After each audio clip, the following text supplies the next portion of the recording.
ವಿಜಯಪುರ ಪಟ್ಟಣದ ಶ್ರೀ ಗಂಗಾತಾಯಿ ಹಾಗೂ ಗ್ರಾಮ ದೇವತೆಗಳ ಜಾತ್ರಾ ಮಹೋತ್ಸವ ಕಾರ್ಯಕ್ರಮ ಅದ್ದೂರಿಯಾಗಿ ನಡೆಯಿತು.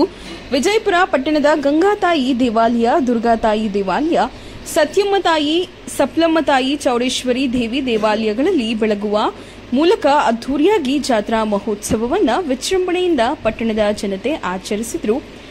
ಗಂಗಾಧರ ದೇವಾಲಯದಲ್ಲಿ ದೇವಾಲಯಕ್ಕೆ ದೀಪ ಅಲಂಕಾರ, ಗಂಗಾದೇವಿಗೆ ಹೂವಿನ ಅಲಂಕಾರ, ವಿಶೇಷ ಪೂಜಾ ಕಾರ್ಯಕ್ರಮಗಳು ನೆರವೇರಿದವು. ಪಟ್ಟಣದ ಮಹಿಳೆಯರು ತಂಬಿಟ್ಟಿನ ದೀಪಗಳನ್ನು ಮಾಡಿಕೊಂಡು ದೀಪಗಳನ್ನು ಬೆಳಗುವುದು ವಿಶೇಷವಾಗಿತ್ತು. ವಿಜಯಪುರ ಪಟ್ಟಣದ ಬೀದಿ ಬೀದಿಗಳಿಗೆ ದೀಪ ಅಲಂಕಾರಗಳನ್ನು ಮಾಡಿ ತಮಟೆ ವಾದ್ಯಗಳೊಂದಿಗೆ ದೀಪಾವಳಿ ಅದ್ದೂರಿಯಾಗಿ ಸಾಗಿತು. ಮಾಜಿ ಶಾಸಕ ನಿಸರ್ಗ ನಾರಾಯಣಸ್ವಾಮಿ ದೇವಾಲಯಕ್ಕೆ ಭೇಟಿ ನೀಡಿ ಮಾತನಾಡಿ, ಎಲ್ಲಾ ಗ್ರಾಮಗಳಲ್ಲೂ ಊರಿನ ಜಾತ್ರಾ ಮಹೋತ್ಸವವನ್ನು ಸಕಾಲಕ್ಕೆ ಮಳೆ, ಬೆಳೆ, ಆರೋಗ್ಯವನ್ನು ಉಂಟು ಮಾಡಲಿ ಎಂದು ಗ್ರಾಮ ದೇವತೆಗಳನ್ನು ಕೇಳುವುದು ಬಹಳ ಕಾಲದಿಂದಲೂ ಬಂದಿರುವ ಪದ್ಧತಿಯಾಗಿದೆ.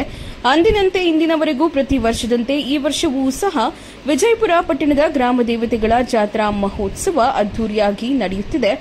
ಸಕಾಲಕ್ಕೆ ಎಲ್ಲರಿಗೂ ಉಂಟು ಮಾಡಲಿ ಎಂದು ಕೇಳಿಕೊಳ್ಳುತ್ತೇನೆ ಎಂದರು. ಗಂಗಾದೇವಿ ಜಾತ್ರಾ ಕಮಿಟಿ ಸದಸ್ಯರಾದ ಸಂಪತ್ ಕುಮಾರ್ ಮಾತನಾಡಿ, ಪ್ರತಿ ವರ್ಷದಂತೆ ಈ ವರ್ಷವೂ ಸಹ ಗಂಗಾಧರ ದೇವಾಲಯದಲ್ಲಿ ಜಾತ್ರಾ ಮಹೋತ್ಸವವನ್ನು ವಿಜೃಂಭಣೆಯಿಂದ ನಡೆಸಲಾಗುತ್ತದೆ. ಗ್ರಾಮದ ಜನತೆ ಭಕ್ತಿಗಳನ್ನು ಬೆಳಗುತ್ತಿದ್ದಾರೆ. ಲಕ್ಷಾಂತರ ಮಂದಿ ದೇವಾಲಯಕ್ಕೆ ಆಗಮಿಸುತ್ತಿದ್ದಾರೆ ಎಂದು ಹೇಳಿದರು. ಇದೇ ಸಂದರ್ಭದಲ್ಲಿ ಮಾಜಿ ಶಾಸಕ ಪಿಳ್ಳ ಮುನಿಶಾಮಪ್ಪ ಹಾಗೂ ಗಂಗಾತಾಯಿ ದೇವಾಲಯದ ಅಧ್ಯಕ್ಷರಾದ ನಾಗರಾಜ್, ಜಾತ್ರಾ ಕಮಿಟಿಯ ನಾರಾಯಣಸ್ವಾಮಿ, ರುದ್ರಮೂರ್ತಿ, ನವೀನ್ ಕುಮಾರ್, ದುರ್ಗಾತಾಯಿ ದೇವಾಲಯದ ಅಧ್ಯಕ್ಷರು ಸತ್ಯಮತ, ಈ ದೇವಾಲಯದ ಅಧ್ಯಕ್ಷರು, ಕಮಿಟಿಯ ಸದಸ್ಯರು, ಊರಿನ ಪ್ರಮುಖ ಮುಖಂಡರು ಹಾಜರಿದ್ದರು.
ವಿಡಿಯೋ ಶೇರ್ ಮಾಡ್ಕೊಂಡು ಆಮೇಲೆ ಫೋಟೋ.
ವರ್ಷವೂ ಕೂಡ ಗಂಗಾತಾಯಿ ಜಾತ್ರೆ ಬಹಳ ವಿಜೃಂಭಣೆಯಿಂದ ವಿಜಯಪುರ ಟೌನಿನಾದ್ಯಂತ ಎಲ್ಲ 23 ವಾರ್ಡ್ಗಳಲ್ಲೂ ಕೂಡ ಯಶಸ್ವಿಯಾಗಿ ಆರತಿಯನ್ನು ಬೆಳಗ್ತಾ ಇರ್ತಕ್ಕಂಥ ಒಂದು ಕಾರ್ಯಕ್ರಮ ಬಹಳ ಹಿಂದಿನಿಂದಲೂ ನಡ್ಕೊಂಡು ಬಂದಿರತಕ್ಕಂಥದ್ದು.